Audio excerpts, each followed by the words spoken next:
Assalamualaikum warahmatullahi wabarakatuh. Pemirsa yang dimuliakan Allah Subhanahu wa taala, jangan lupa ada channel baru yaitu BBQ Al-Quran Channel yang insya Allah banyak sekali manfaatnya, khususnya untuk mempelajari tata cara membaca Al-Quran, juga untuk mengetahui tentang Al-Quran dari berbagai macam aspeknya. Maka jangan lupa untuk di subscribe, kemudian like dan ditonton. Dan insya Allah manfaatnya banyak, bukan hanya di dunia, sampai akhirat. Terima kasih. Wassalamualaikum warahmatullahi wabarakatuh.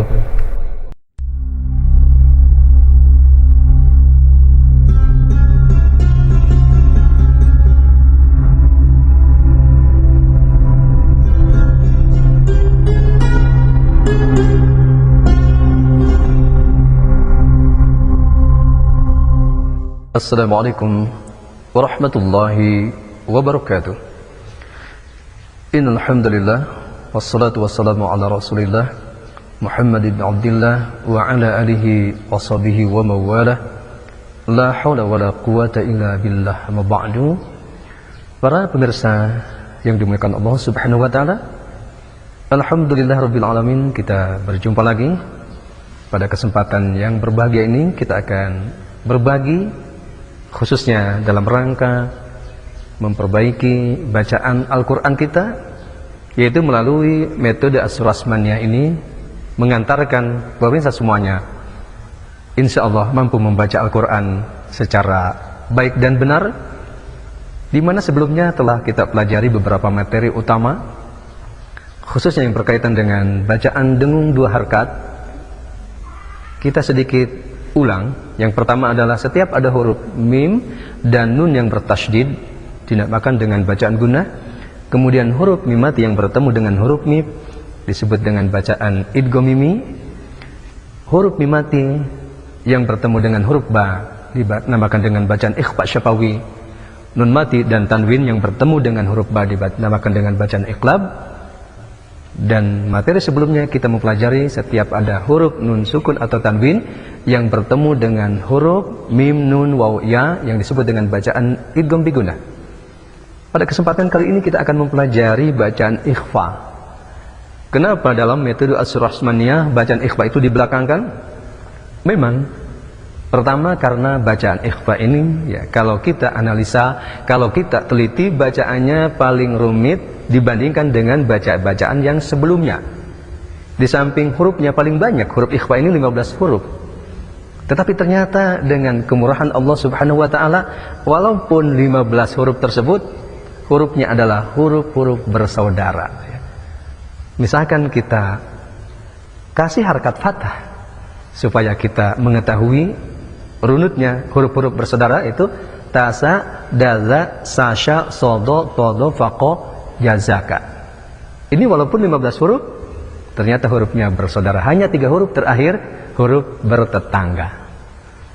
Kemudian secara ilmiah ikhfa itu yang dinamakan dengan bacaan yang samar. Setiap ada huruf nun mati atau tanwin yang bertemu dengan huruf 15 tadi. Nah, kemudian huruf ikhfa ini bacaannya dibagi lagi menjadi 3, yaitu ikhfa aqrab, ikhfa awsat, dan ikhfa ab'ad. Ikhfa aqrab hurufnya adalah 3 huruf, ta, to, dal. Kemudian yang ab'ad itu 2 huruf, yaitu huruf qaf dan kaf. Nah, sisanya 10 huruf adalah termasuk bacaan ikhfa awsat. Secara sederhana, bacaan ikhfa ini bisa kita pahami, bisa kita mengenal. Misalkan ikhfa ab'ad ya, untuk mengecek bacaan ikhfa tersebut sudah pas atau betul atau belum, nah itu ketika mengucapkan bacaan ikhfa boleh pencet hidungnya. Nah, ketika pencet hidung mati, berarti bacaan ikhfa ab'adnya itu sudah pas. Walaupun ternyata setelah kita riset, kita teliti di masyarakatnya, ketika masyarakat itu tidak sungguh-sungguh di dalam belajar mempelajari bacaan ikhfa khususnya ini, kebanyakan bacaan ikhfanya ada ikhfa ab'ad semua. Padahal huruf ikhfa ab'ad itu hanya 2 huruf, yaitu huruf qaf dan kafnya. Sementara yang lainnya itu posisinya adalah di aqrab dan awsat. Secara sederhana juga bisa dilihat dari bentuk bibir kita.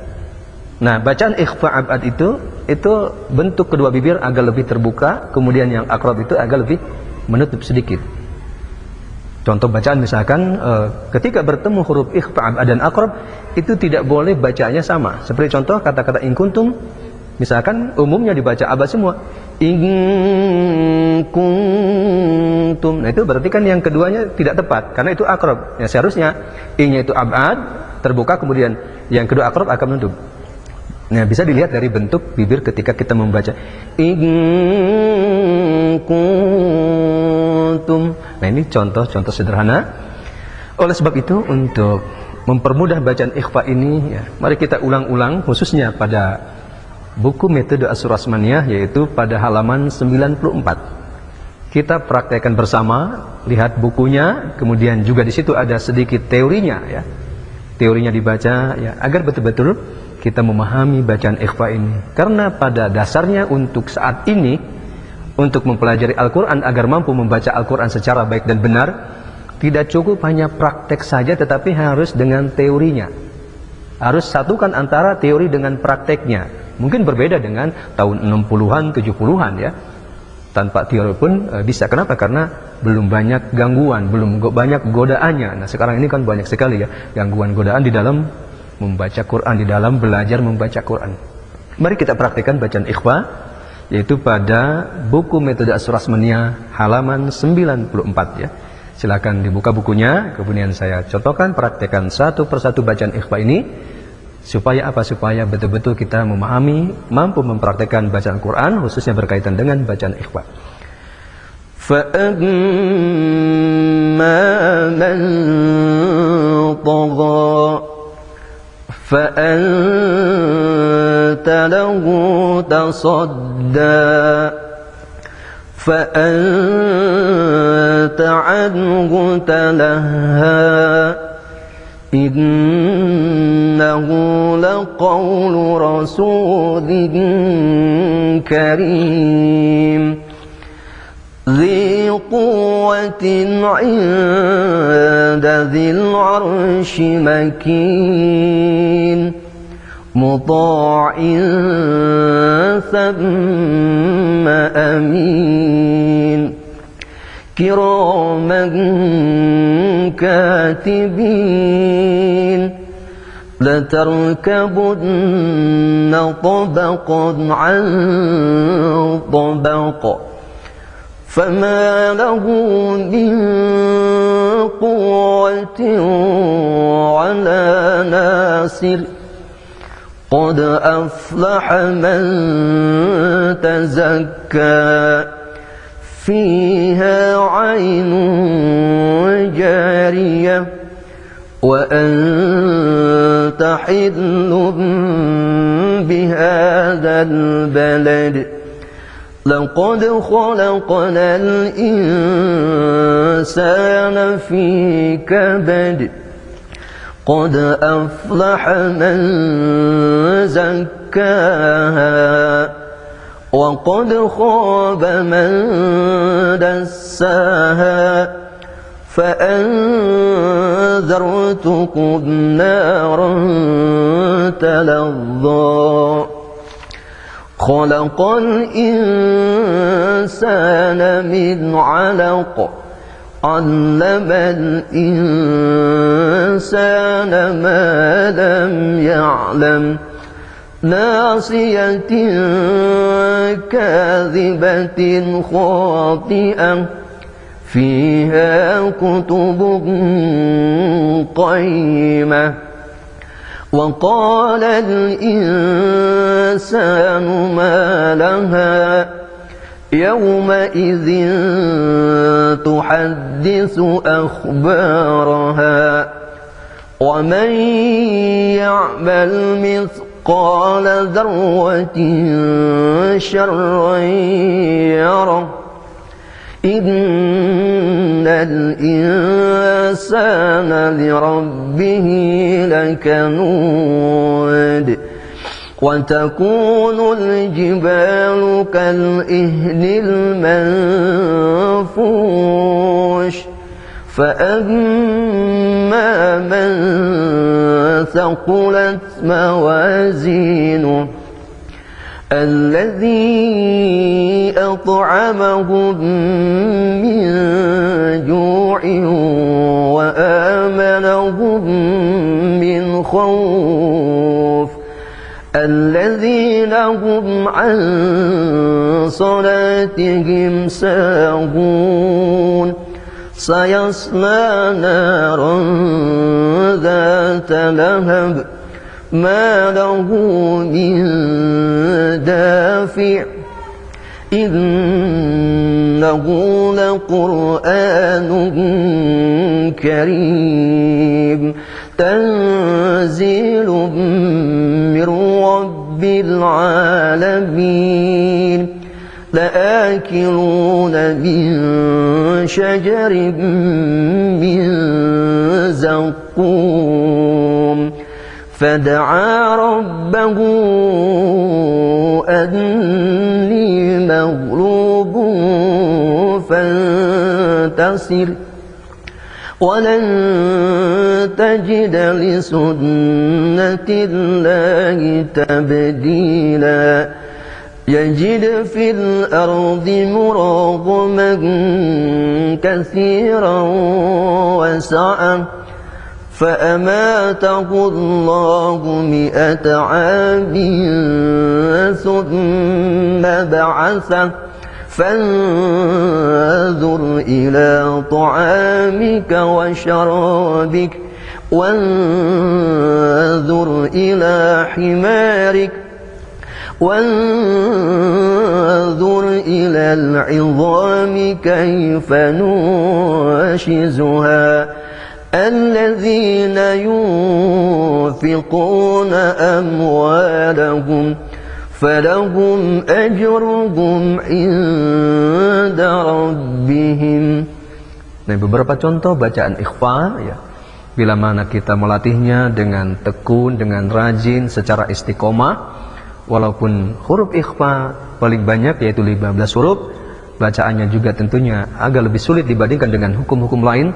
Insya Allah dengan keteladanan kita, dengan ketelitian kita, dengan istiqomah kita, maka akan mendapatkan kemudahan sehingga kita mampu mempraktekkan bacaan ikhfa ketika kita membaca Quran, bertemu dengan hukum-hukum ikhfa.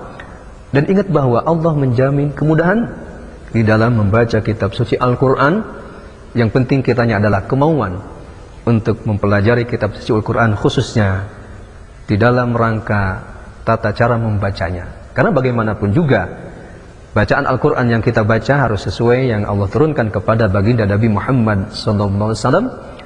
Nah, untuk mencapai bacaan Al-Quran secara baik dan benar, di samping kita melatih dengan hukum-hukum yang dijelaskan melalui metode As-Rasmaniyah ini sebagai langkah awal sebelum kita masuk kepada talaqi dan musyafahah, maka mari kita pelajari 11 materi utama ini, di mana 6 materi yang dibaca dengung sudah kita selesai pelajari. Yang terakhir adalah bacaan ikhfa. Yang pertama, mim nun bertasydid dibaca guna. Yang kedua, mim mati ketemu mim idgham mimi. Ketiga, mim mati ketemu ba ikhfa syafawi. Keempat, nun mati tanwin bertemu huruf ba iqlab. Dan kelima, huruf nun mati atau tanwin yang bertemu dengan huruf mim, wawu dan nun. Nah, pada bacaan ikhfa ini yang materi ke-6, yaitu nun mati atau tanwin bertemu dengan huruf yang 15, yaitu huruf yang bersaudara. Andai kata kita kasih harkat fathah, hurufnya adalah tasa, daza, sasha, sodo, tozo, faqo, jazaka. Untuk memudahkan menghafal huruf ikhfa ini, yaitu dengan memberikan harkat fathah. Mudah-mudahan kita semua ya, dengan keteguhan kita, dengan istiqomah kita, Allah memberikan kemudahan kepada kita. Yang penting kita adalah ada kemauan untuk mempraktekkan membaca kitab suci Al-Quran, khususnya materi-materi yang berkaitan dengan bacaan dengung. Karena setelah kita teliti, ya, kita pahami, kita kaji, ternyata bacaan Quran yang paling sulit dibandingkan hukum-hukum lain itu ya terkait dengan bacaan dengung ini. Kalau bacaan panjang itu, insya Allah pertemuan berikutnya kita akan kenal lebih mudah. Hanya mengenal tanda-tanda saja kita sudah bisa membedakan mana yang dibaca 2 harkat, 4, 5 harkat, tetapi memang harus kita telatih. Nah, oleh sebab itu kita pelajari bersama melalui metode As-Rasmaniyah ini. Juga tak lupa tentunya kita pun wajib bertalaqi dan musyafahah. Kita belajar langsung kepada guru-guru Al-Quran yang secara khusus mempunyai sanad Al-Quran, yang bersambung sampai baginda Nabi Muhammad SAW. Minimal kita belajar Al-Quran kepada yang punya sanad. Insya Allah kita pun mendapatkan kemudahan di dalam belajar Al-Quran. Mudah-mudahan bermanfaat, khususnya bagi pribadi saya dan umumnya bagi pemirsa semuanya. Mudah-mudahan dijadikan Allah sebagai ahlul Al-Quran yang kelak akan menjadi syafaat kita semua. Terima kasih. Wassalamualaikum warahmatullahi wabarakatuh.